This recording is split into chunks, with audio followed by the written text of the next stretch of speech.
ഇൻസ്റ്റാഗ്രാമിൽ സ്കൂബ ഡൈവിൻ്റെ ഒരു വീഡിയോ കണ്ടിട്ട് സ്കൂബ ഡൈവിങ് ചെയ്യണമെന്ന് പറഞ്ഞൊരു ഒരു വലിയ ആഗ്രഹമായിരുന്നു കേട്ടോ. അങ്ങനെ ഞാൻ എന്താ വിചാരിച്ചു, എൻ്റെ ഫ്രണ്ട്സും ബ്രദറിൻ്റെ അടുത്തെല്ലാം പറയുമ്പോൾ അവർ പറഞ്ഞു ശരിക്കും നമുക്ക് പോകാം, അതിനെന്താന്ന്. അങ്ങനെ നമ്മൾ രാവിലെ വേഗം എണിച്ചിട്ട് നമ്മൾ കുറേ ദൂരെ പോയിട്ടുണ്ടായിരുന്നു കേട്ടോ. കുറേ ദൂരെ പോയ പിന്നെയാണ് നമുക്ക് മനസ്സിലായത് പ്രീ ബുക്കിംഗ് ചെയ്യണമെന്ന് പറഞ്ഞിട്ട്. പ്രീ ബുക്കിംഗ് ചെയ്യാത്തവർക്ക് പോകാൻ പറ്റത്തില്ല.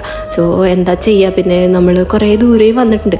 അപ്പോൾ നമ്മൾ വിചാരിച്ച് ശിവ് സാഗർ എന്ന് പറഞ്ഞിട്ടൊരു ഹോട്ടലുണ്ടായിരുന്നു. പിന്നെ അവിടെ പോയി വയറാണെങ്കിലും നിറയ്ക്കാമെന്ന് വിചാരിച്ചു. അങ്ങനെ ഞാൻ വന്നിട്ട് ഒരു ഇഡ്ഡലി വട സാമ്പാർ ഡിപ്റ്റ് വന്ന് വാങ്ങിച്ചു. എപ്പോഴും വാങ്ങിക്കണം, അങ്ങനെ തന്നെ ഇന്നും വാങ്ങിച്ചിട്ടുണ്ടായിരുന്നു. പിന്നെ നിഷും ഡ്രസി വന്നിട്ട് മസാല ദോശയും, ജെയ്സന് എന്തോ ബൻസ്, പിന്നെ നമ്മുടെ ഡെനിഷ് വന്നിട്ട് ഇഡ്ഡലി വട സാമ്പാർ പക്ഷേ വിതൗട്ട് ഡിപ്റ്റായിരുന്നു. പിന്നെ ചായയും ജ്യൂസെല്ലാം കുടിച്ച് പിന്നെ ഇത്രയും ദൂരം വന്നതല്ലേ എന്ന് പറഞ്ഞിട്ട് അനീഷും ഡ്രസിയും പറഞ്ഞ് നമ്മുടെ ഒരു ഫ്രണ്ടിൻ്റെ വീട്ടിലോട്ട് പോകാമെന്ന്. അങ്ങനെ നമ്മൾ അവരുടെ വീട്ടിൽ പോയിട്ടുണ്ടായിരുന്നു. പിന്നെ അവർ ചായയെല്ലാം തന്നിട്ടുണ്ടായി. പിന്നെ ഫോട്ടോസും വീഡിയോസും എല്ലാം എടുത്തും. പിന്നെ ഇത്രയേ ഉള്ളൂ ഇന്നത്തെ വീഡിയോ. Bye bye.